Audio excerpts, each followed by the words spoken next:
माझं नाव गायत्री रमेश पुरे. मी इयत्ता 9वीची विद्यार्थिनी. माझ्या शाळेचं नाव नवभारत हायस्कूल शुळे. माझ्या प्रोजेक्टचं नाव आहे वेट वेस्ट इंटू इलेक्ट्रिसिटी.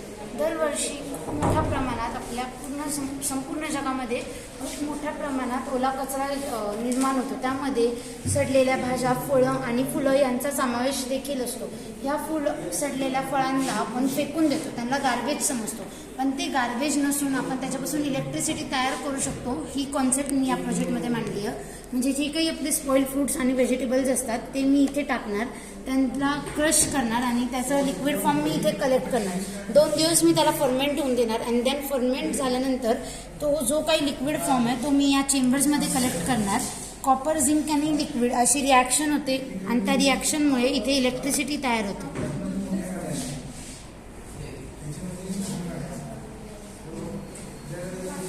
इथे जी काही इलेक्ट्रिसिटी तयार झाली, म्हणजे इथे जे काही लाईट्स ऑन झाल्यात त्या without any battery, solar panel किंवा फॉसिल फ्यूल जाळून जी आपण इलेक्ट्रिसिटी तयार करतो तसला कुठल्याही पद्धतीचा वापर न करता आपण फक्त कचऱ्यापासून इलेक्ट्रिसिटी तयार केलेली आहे. आणि कचरा असल्यामुळे याचा वास येणं हे पण शक्य आहे. हे फ्युचरमध्ये प्रिव्हेंट करण्यासाठी आपण डायरेक्ट पाईपलाईन ग्राउंडला कनेक्ट करणार, ज्यामुळे हे जे वेस्ट आहे ते दर 2 दिवसांनी आपल्याला चेंज करता येईल आणि नवीन वेस्ट टाकता येईल.